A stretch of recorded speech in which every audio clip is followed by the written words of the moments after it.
నమస్తే welcome to doctor సలహా. ఈ రోజు మనం ప్రముఖ యూరాలజిస్ట్ ఆండ్రాలజిస్ట్ డాక్టర్ గారి సలహాలను సూచనలను తెలుసుకుందాం. ప్రస్తుతం మనతో ఉన్నారు నెల్లూరులో సాయిరామ్ హాస్పిటల్ నందు వైద్య సేవలు అందిస్తున్న doctor C Satish Kumar Reddy, MBBS, MS, MCH consultant, urologist, andrologist, laparoscopic and transplant surgeon గారు. ఈ రోజు మన డాక్టర్ సలహా కార్యక్రమంలో కిడ్నీలో స్టోన్స్ ఎవరికి వస్తుంది, కిడ్నీలో స్టోన్స్ ఎందుకు వస్తుంది, కిడ్నీ స్టోన్స్ ఎన్ని రకాలుగా ఉంటాయి, కిడ్నీలో స్టోన్స్ ఉన్న వారికి ఎలాంటి లక్షణాలు కనిపిస్తాయి, కిడ్నీ స్టోన్స్ కు అధునాతన చికిత్స విధానాలు ఏంటి అనే దానిని గురించి డాక్టర్ గారిని అడిగి తెలుసుకుందాం వారి మాటల్లో. నమస్తే శివాభి ప్రేక్షకులకు నమస్కారాలు.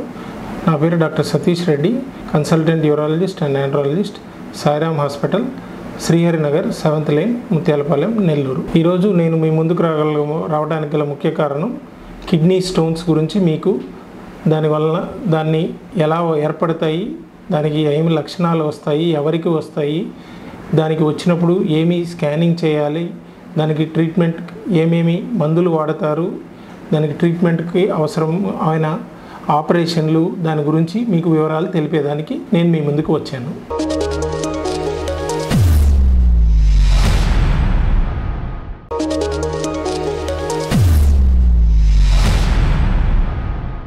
నమస్తే డాక్టర్ గారు, కిడ్నీలో స్టోన్స్ ఎవరికి వస్తుంది? సో కిడ్నీలో స్టోన్స్ ఎవరికి వస్తాయి మొదటి ప్రశ్న, చాలామంది అడిగేవాళ్ళ క్వశ్చన్. సో కిడ్నీలో స్టోన్స్ చిన్న వయసు నుంచి పెద్ద వయసు వరకు, చిన్న వయసు అంటే పుట్టిన బిడ్డ నుంచి దాదాపు సంవత్సరం బిడ్డ వయసు నుంచి 70-80 ఏళ్ళ వయసు వరకు కిడ్నీలో స్టోన్స్ వచ్చే అవకాశం ఉంది. కాకపోతే కిడ్నీలో స్టోన్స్ వయసు బట్టి కొన్ని కారణాలు మారుతూ ఉంటాయి.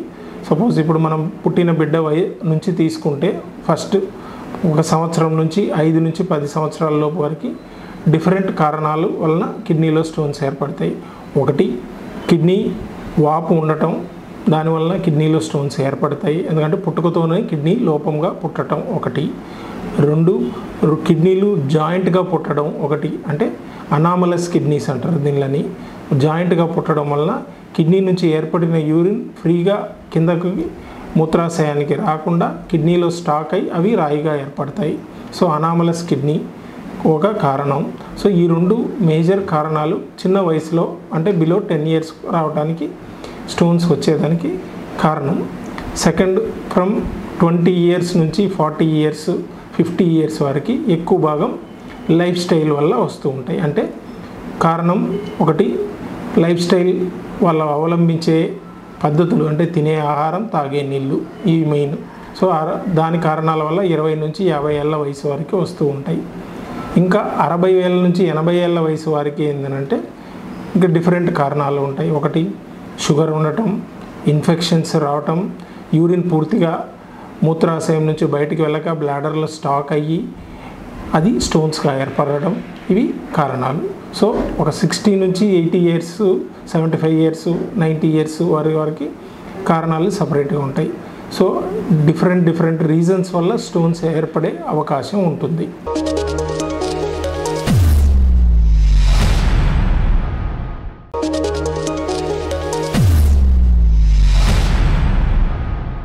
కిడ్నీలో స్టోన్స్ ఎందుకు వస్తుంది డాక్టర్ గారు? చాలామంది అడిగేవారు కదండి, కిడ్నీలో స్టోన్స్ ఎందుకు వస్తాయి. కిడ్నీలో స్టోన్స్ రావటానికి గల కారణాలు, ముఖ్య కారణాలు, ఒకటి, నీరు తక్కువగా తాగటం. అంటే మనం ఉన్న వేడి వాతావరణంలో కనీసం రోజుకి 3 నుంచి 3.5 లీటర్ వాటర్ తాగాలి.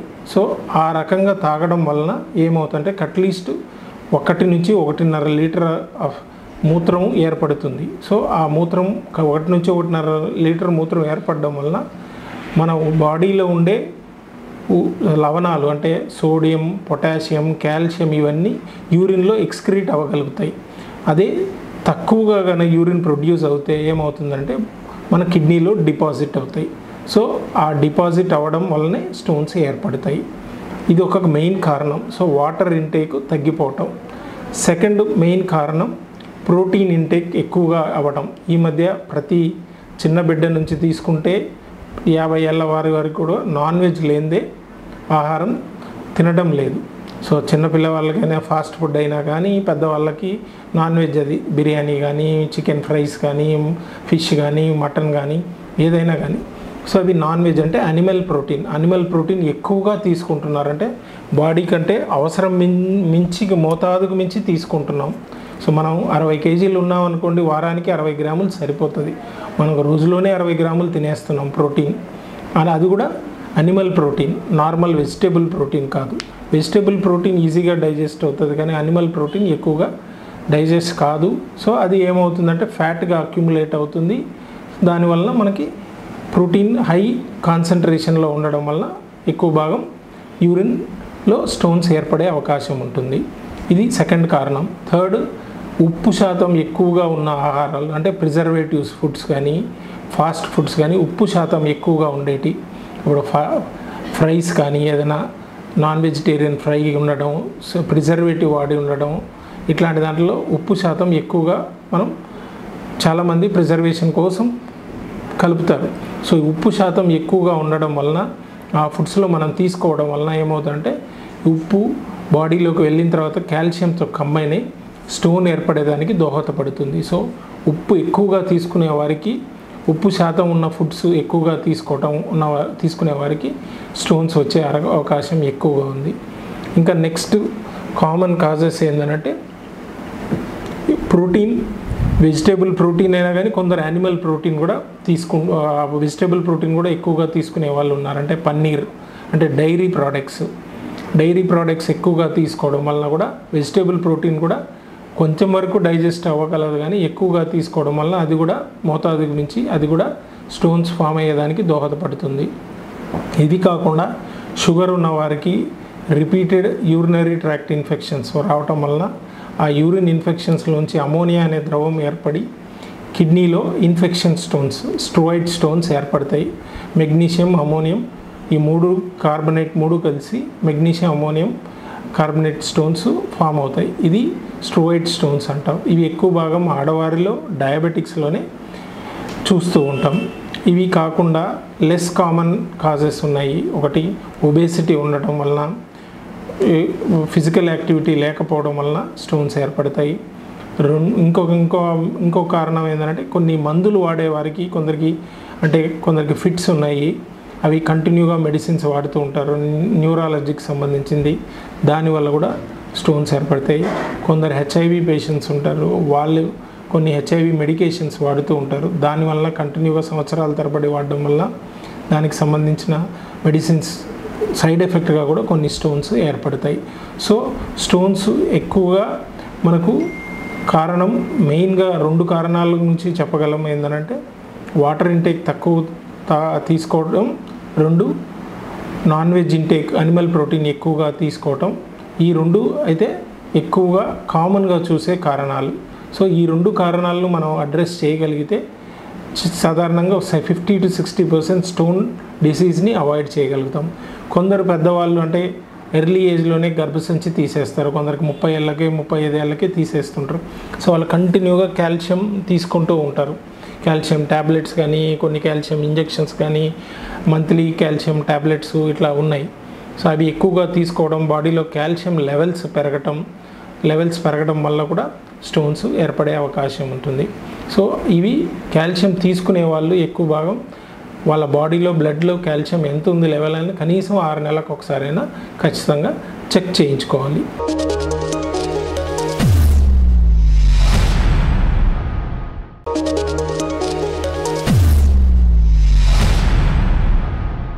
డాక్టర్ గారు, కిడ్నీ స్టోన్స్ ఎన్ని రకాలుగా ఉంటుంది? నెక్స్ట్ ఏంటంటే కిడ్నీలో స్టోన్స్ ఎన్ని రకాలు ఉంటాయి అనేది చాలామంది అడిగే క్వశ్చన్. సో ఇప్పుడు ఆల్రెడీ చెప్పినట్టు మీకు కిడ్నీ స్టోన్స్ అనేది మెయిన్గా 3 విభాగాలుగా క్లాసిఫై చేస్తారు. ఒకటి calcium stones, 2 infection stones, 3 oxalate combine అయితే కాల్షియం ఆక్సలేటివ్, కాల్షియం హైడ్రోకార్బన్స్ అయితే కాల్షియం కార్బనేట్ స్టోన్స్ ఉంటాం, కాల్షియం కార్బనేట్ స్టోన్స్ వస్తాయి. సో రకరకాల లవణాలతో కంబైన్ అయినప్పుడు డిఫరెంట్ స్టోన్స్ ఏర్పడతాయి calcium related. Second infection stones చెప్పినట్టు కామన్గా డయాబెటిక్స్లో షుగర్ కంట్రోల్ లేని వాళ్ళకి, ఇన్ఫెక్షన్స్ ఉన్న వాళ్ళకి మెగ్నీషియం అమోనియం స్టోన్స్ ఏర్పడతాయి, స్ట్రోయిడ్ స్టోన్స్ అంటారు. ఇవి చాలా డేంజరస్ స్టోన్స్, ఇవి చాలా పెద్ద సైజు వరకు ఉంటాయి. Third one uric acid stones. Uric acid stones అని అంటే నాన్ వెజ్ ఇంటేక్ ఎక్కువగా తీసుకునే వాళ్ళకి, వారానికి 3 సార్లు 4 సార్లు తీసుకునే వాళ్ళకి ఖచ్చితంగా అది ఏదైనా ఏ రూపంలో అయినా, అది ఫిష్ అవ్వచ్చు, ప్రాన్స్ అవ్వచ్చు, చికెను, మటను, ఇంకేదైనా మాంసాహార ఉత్పత్తులు ఎక్కువగా తీసుకునే వాళ్ళకి యూరిక్ యాసిడ్ అనేది ఎక్కువ భాగం పెరుగుతుంది, అంటే మన బ్లడ్లో చెక్ చేస్తే. సో యూరిక్ యాసిడ్ ఎక్కువగా పెరగడం వలన అది కిడ్నీస్లో డిపాజిట్ అయ్యి యూరిక్ యాసిడ్ స్టోన్స్గా ఏర్పడతాయి. ఇవి ఎక్కువ భాగం మల్టిపుల్ స్మాల్ స్టోన్స్గా ఏర్పడుతూ ఉంటాయి. ఒకటే పెద్ద సైజు కంటే మల్టిపుల్ స్టోన్స్, కిడ్నీలో 7 mm 8 mm సైజ్ అట్లా ఒక 7-8 ఉంటాయి స్టోన్స్, కుడిపక్క ఉంటాయి, ఎడపక్క ఉంటాయి. సో ఈ యూరిక్ యాసిడ్ స్టోన్స్. ఇవి కాకుండా లెస్ కామన్గా చూసేదంటే మెటబాలిజం స్టోన్స్ ఉంటాయి. అంటే జెనెటిక్ డిజార్డర్స్, కొందరికి పుట్టుకతో బిడ్డలకి కొన్ని జెనెటిక్ డిజార్డర్స్ వస్తాయి, పిల్లలకి, ఆడవారికి కానీ మగవారికి కానీ. అవి సిస్టిన్ స్టోన్స్ అంటారు. అవి జెనెటిక్ డిజార్డర్ స్టోన్స్. సో దాన్ని రెక్టిఫై చేయడానికి ఏమి చేయలేం, కానీ బట్ ఉన్నవారికి స్టోన్స్ రెగ్యులర్గా చెక్ చేసుకుంటుండాలి, మళ్ళీ వచ్చాయా లేదా అనేది చూసుకుంటుండాలి. ఇంకా అవి కాకుండా సిలికా స్టోన్స్ అని, మనకు హెచ్ఐవి రిలేటెడ్ మెడిసిన్స్ వాడడం వల్ల స్టోన్స్, కొందరికి ఫిట్స్కి సంబంధించి వాడడం వల్ల వచ్చే స్టోన్స్, డిఫరెంట్ స్టోన్స్ ఉంటాయి. ఇవి రేర్గా చూసే స్టోన్స్. ఎక్కువ భాగం ఆ ఫస్ట్ 3 చెప్పినవే మనం చూస్తూ ఉంటాం.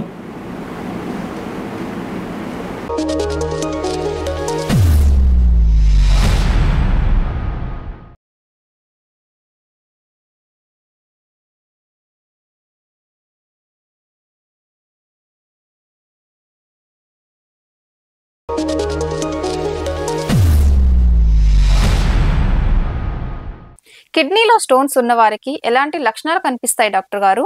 నెక్స్ట్, కిడ్నీ స్టోన్ ఏర్పడిన తర్వాత మనం పేషెంట్ ఏ లక్షణాలతో డాక్టర్ దగ్గరికి వచ్చే అవకాశం ఉంది, ఇది నెక్స్ట్ మనం డిస్కస్ చేసుకోవాల్సింది. కిడ్నీలో స్టోన్ ఏర్పడిన తర్వాత అది 3 ప్రదేశాల్లో ఉండొచ్చు. ఒకటి కిడ్నీలో ఉండొచ్చు, 2 కిడ్నీ ముఖద్వారం నుంచి వచ్చే యూరిన్ ట్యూబ్ ఉంటారు, బ్లాడర్కి జాయిన్ చేసేది, దాన్ని యూరేటర్ అంటారు, అది దాంట్లో ఉండొచ్చు. అది పై భాగంలో ఉండొచ్చు, కిడ్నీ దగ్గర మధ్య భాగంలో కానీ, బ్లాడర్ దగ్గర కింద భాగంలో కానీ ఉండొచ్చు. ఈ 3 లొకేషన్స్లో ఉండొచ్చు, అంటే యూరేటర్ స్టోన్స్ అంటారు. థర్డ్ వన్ ఏంటంటే బ్లాడర్ దగ్గరకు వచ్చినప్పుడు బ్లాడర్లో స్టోన్స్, యూరినరీ బ్లాడర్ స్టోన్స్ దగ్గర ఉండడం. ఈ 3 రకాలు. సో ఒక్కొక్క చోట ఉన్నప్పుడు లక్షణాలు మారుతూ ఉంటాయి. కిడ్నీలో ఉన్నప్పుడు చిన్న సైజ్ స్టోన్స్ అయితే దాదాపు లక్షణాలు ఏమీ ఉండవు. సో మనకు ఏదైనా రొటీన్ చెకప్లో స్కానింగ్కి వెళ్ళటం కానీ అలా చేసినప్పుడు స్టోన్ ఉందని మనకు తెలుస్తుంది. కిడ్నీలో ఉన్న స్టోను మనకు ఏదైనా లక్షణాలను ప్రొడ్యూస్ చేయాలంటే కనీసం 1 సెంటీమీటర్ సైజ్కి రావాలి. సో అది కిడ్నీ కింద భాగంలో అయినా, మధ్య భాగంలో అయినా, పై భాగంలో అయినా 1 సెంటీమీటర్ సైజుకి వస్తే కనీసం మైల్డ్గా, డల్గా పెయిన్ అన్న కిడ్నీలో రైట్ సైడ్ కానీ లెఫ్ట్ సైడ్ కానీ స్టోన్ ఉన్న లొకేషన్ బట్టి మనకు పెయిన్ వచ్చే అవకాశం ఉంటుంది, మైల్డ్ పెయిన్ ఉంటుంది. అదే ఆ కిడ్నీ స్టోన్ గన కిడ్నీలోంచి మూవ్ అయ్యి యూరిన్ వచ్చే ట్యూబ్కి గన వచ్చి స్టక్ అయితే ఖచ్చితంగా మనకు సివియర్ పెయిన్, డొక్క కింద నొప్పి, వాంతులు, నెక్స్ట్ యూరిన్కి సంబంధించిన లక్షణాలు ఏవైనా వచ్చే అవకాశం. ఒకటి యూరిన్లో నొప్పి, మంట రావటం, బ్లడ్ రావటం, మాటికి యూరిన్ వెళ్ళటం, ఒక్కోసారి కొందరికి యూరిన్ రాకుండా బ్లాక్ అవ్వటం. ఈ 4 లక్షణాలు ఏర్పడతాయి. సో ఈ లక్షణాలు ఉన్నవారికి ఖచ్చితంగా ఆ పెయిన్ అంటే బేర్ చేయలేని పెయిన్, చాలా సివియర్ పెయిన్ ఉంటుంది. సో ఖచ్చితంగా ఏదో ఒక డాక్టర్ని కానీ వచ్చి కన్సల్ట్ అవ్వాల్సిందే. వాళ్ళు సాధారణంగా అది రావటం, ఒక 5 నిమిషాల్లో తీవ్రంగా పెరగటం, మళ్ళీ ఒక 5 నిమిషాలు తగ్గటం, అట్లా పెరుగుతూ తగ్గుతూ వస్తూ ఉంటుంది. సో ఆ టైంలో ఖచ్చితంగా డాక్టర్ని కన్సల్ట్ అవ్వాల్సి ఉంటుంది. ఇంకా నెక్స్ట్ బ్లాడర్ దగ్గరికి వచ్చిన స్టోన్స్ ఏమంటుందంటే యూరిన్ రిలేటెడ్ కంప్లైంట్స్ ఉంటాయి. అంటే యూరిన్ రాకపోవటం, మాటికి రావటం, బ్లాక్ అయినట్టు ఉండటం, అంటే ఆగి రావటం, పోసుకునేటప్పుడు యూరిన్ లాస్ట్లో బ్లడ్ రావటం, నొప్పి, మంట, ఇవన్నీ లక్షణాలు ఉంటాయి బ్లాడర్ దగ్గరికి స్టోన్స్ వచ్చినప్పుడు. సో ఈ లక్షణాలతో పాటు ఒక్కొక్కసారి కొంచెం మనం డిటెక్ట్ చేయటం కానీ వాళ్ళ ట్రీట్మెంట్లో కానీ డిలే అయితే మాత్రం ఇన్ఫెక్షన్ అయితే, కిడ్నీలో స్టోన్ అడ్డం పడి ఇన్ఫెక్షన్ అయితే మాత్రం జ్వరం కూడా వచ్చే అవకాశం ఉంటుంది. సో ఈ 4 లక్షణాలు కిడ్నీకి సంబంధించిన స్టోన్ రిలేటెడ్ వలన వచ్చే లక్షణాలు. సో ఈ 4 లక్షణాలు గుర్తుపెట్టుకొని నొప్పి, వాంతులు, జ్వరం, యూరిన్ రిలేటెడ్ కంప్లైంట్స్ ఈ 4 ఉన్నవారికి ఖచ్చితంగా డాక్టర్ని, యూరాలజిస్ట్ డాక్టర్ని వచ్చి కన్సల్ట్ అయ్యి వాళ్ళకి స్టోన్ ఎక్కడ ఉంది, ఎంత సైజు, దానికి ఏం ట్రీట్మెంట్, మందులా, ఆపరేషనా అనేది వాళ్ళు తెలుపగలుగుతారు.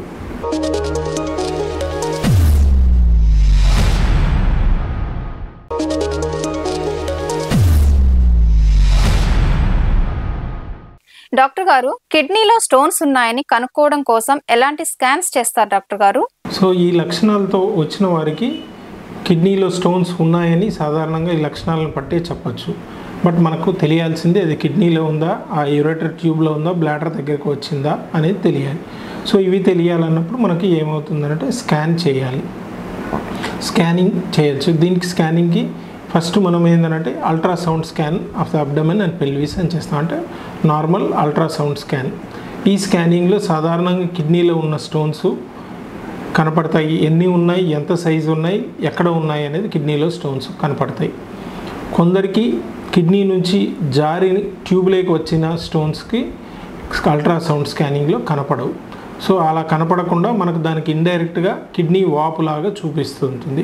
కిడ్నీ నార్మల్గా ఉండేదానికే కిడ్నీ స్వెల్ అయి ఉంటుంది, దాన్ని హైడ్రోఇరెట్రోనెఫ్రోసిస్ అంటారు. సో ఈ హైడ్రోఇరెట్రోనెఫ్రోసిస్ ఉన్నప్పుడు ఖచ్చితంగా కిడ్నీలోంచి ఏర్పడిన స్టోన్ ఏదో ఒకటి కిందకు జారి మధ్యలో వచ్చి స్టక్ అయ్యింది, ఉందా కింద భాగం వరకు వచ్చిందా అనే దాన్ని మనం డిసైడ్ చేసుకోవాలంటే, తెలుసుకోవాలంటే మాత్రం సిటీ స్కానింగ్ చేయాలి. దాన్ని నాన్ కాంట్రాస్ట్ సిటీ కేయుబి అంటారు, అంటే NCCT KUB. సో ఆ సిటీ స్కాన్ చేయడం వలన కిడ్నీ, యూరెటర్, బ్లాడర్ రీజన్ని సిటీ స్కాన్ చేస్తాం. సో అది చేయడం వల్ల మనకు కిడ్నీలో ఉన్న స్టోన్స్ ఎక్కడ ఉన్నాయి, కిడ్నీలో ఎన్ని స్టోన్స్ ఉన్నాయి, దాని సైజు ఎంత, దాని హార్డ్నెస్ ఎంత తెలుస్తుంది. ప్లస్ యూరిన్ ట్యూబ్లో, అదే యూరెటర్లో ఎక్కడ ఉన్నాయి, దాని సైజు, ఎన్ని స్టోన్స్ ఉన్నాయి, దాని హార్డ్నెస్ అన్నీ ఖచ్చితంగా తెలుస్తాయి. ఒకవేళ ఏదైనా మన కిడ్నీ చుట్టూ ఈ రాయి ఇరుక్కోవడం వలన కిడ్నీ వాపు ఉన్నా తెలుస్తుంది హైడ్రోనెఫ్రోసిస్. నెక్స్ట్ కిడ్నీ చుట్టూ ఏదైనా ఇన్ఫెక్షన్, ఫ్లూయిడ్ చేరడం ఇవన్నా కూడా సిటీ స్కానింగ్లో తెలుస్తుంది. సో ఈ రకంగా మనకి సిటీ స్కానింగ్ అనేది కంప్లీట్గా స్టోన్కి, కిడ్నీకి, బ్లాడర్కి రిలేటెడ్ ఇన్ఫర్మేషన్ అయితే ఖచ్చితంగా తెలుపగలుగుతుంది. సో ఈ స్కాన్ వలన మనం స్టోన్ ఉంది అనేది తెలుసుకుంటాం. దాన్ని బట్టి మనం treatment protocol patient to patient చెప్పేదానికి ఉంటుంది.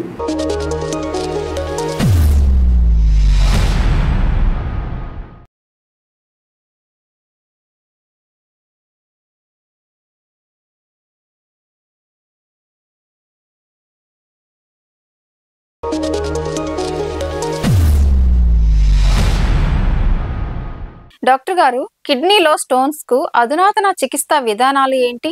సో ఇప్పుడు కిడ్నీలో స్టోన్స్ మనకు ఏర్పడినాయి అనేది తెలుస్తుంది సిటీ స్కానింగ్ ద్వారా. ఎక్కడ ఉన్నాయి, ఎంత సైజు, దానికి మనం ఏం ట్రీట్మెంట్ ఇవ్వాలనేది మనకు గైడ్ చేస్తుంది. సో ఇప్పుడు కిడ్నీలో స్టోన్ ఉన్నవారికి, ట్యూబ్లో ఉన్న స్టోన్ ఉన్నవారికి ట్రీట్మెంట్ వేరీ అవుతూ ఉంటాయి. కిడ్నీలో స్టోన్స్ సాధారణంగా 1.5 సెంటీమీటర్ లోపు గన ఉంటే గన మనం యూరిన్ పోయే మార్గం ద్వారానే లేజర్ని పంపించి కిడ్నీలోకి దాన్ని స్టోన్ని బ్లాస్ట్ చేస్తాము. స్టోన్ని బ్లాస్ట్ చేసి స్టోన్ని మొత్తం ఒక పౌడర్ లాగా చేసేస్తారు. ఆ లేజర్ వలన లేజర్ స్టోన్ని పౌడర్ లాగా చేసేయడం వల్ల యూరిన్ మార్గం ద్వారా వచ్చేస్తుంది. దాన్ని RIRS అంటారు. ఈ రకంగా కాకుండా 2 సెంటీమీటర్లు 3 సెంటీమీటర్లు ఉన్న స్టోన్ కిడ్నీలో అయితే దాన్ని ఒక చిన్న హోల్, బటన్ హోల్ ఆపరేషన్ ద్వారా మన కిడ్నీలోకి వెళ్ళి స్టోన్ని ముక్కలుగా చేసి ప్రతిదీ తీయటం జరుగుతూ ఉంది. సో అది కొంచెం పెద్ద సైజు స్టోన్స్కి, 2-3 సెంటీమీటర్ల సైజు ఉన్న స్టోన్కి దాన్ని చేస్తాం. దాన్ని పర్క్యుటేనియస్ నెఫ్రోలిథోట్రిప్సీ అంటారు. సో అది ఒక ఆపరేషను. అది కొంచెం పెద్ద సైజ్ స్టోన్స్కి కిడ్నీకి చిన్న రంధ్రం వేసి బటన్ హోల్ ఆపరేషన్ చేయడం జరుగుతుంది. అది కూడా అడ్వాన్స్డ్ పద్ధతి ద్వారా.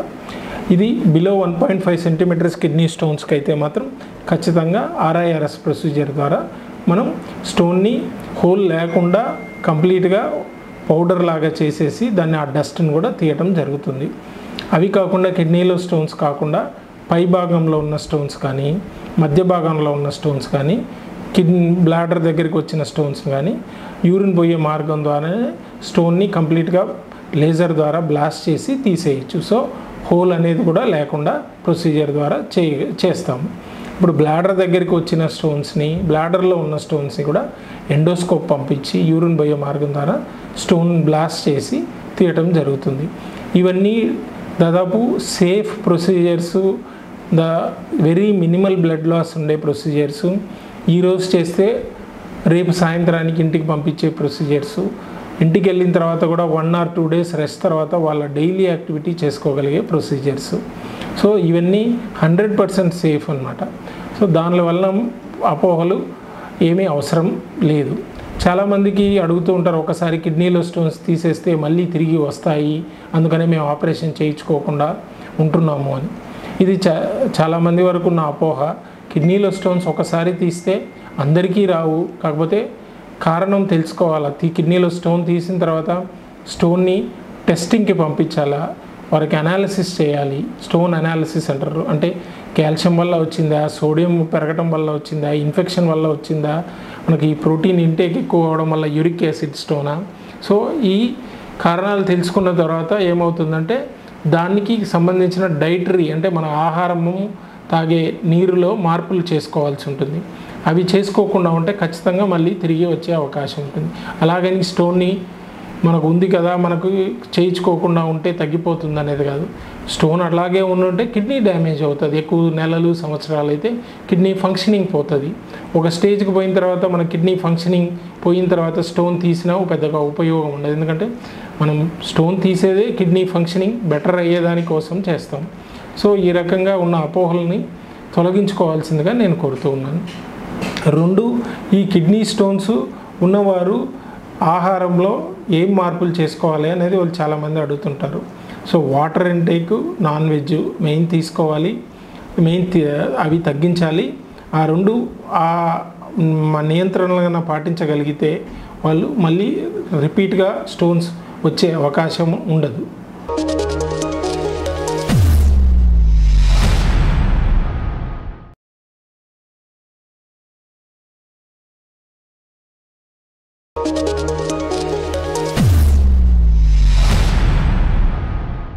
సో ఈరోజు నేను ఈ కిడ్నీ స్టోన్స్ గురించి మీకు చెప్పాను. అందరికీ అర్థమైందనే నేను అనుకుంటున్నాను. దానివల్ల ఎవరికి వస్తాయి, ఎందుకు ఏర్పడతాయి, దానికి వచ్చే లక్షణాలు ఏంటి, దానికి ఉన్న చికిత్స విధానాలు ఏంటి, ఇవన్నీ క్లుప్తంగా చెప్పాను. సో ఇక్కడ మాకు సాయిరామ్ హాస్పిటల్లో మాత్రం అన్నిటికీ సంబంధించిన ట్రీట్మెంటు, స్కానింగ్ కానివ్వండి, ఎక్స్రే కానివ్వండి, సర్జరీ కానివ్వండి, లేజర్ కానివ్వండి, అన్నీ అవైలబుల్గా ఉన్నాయి.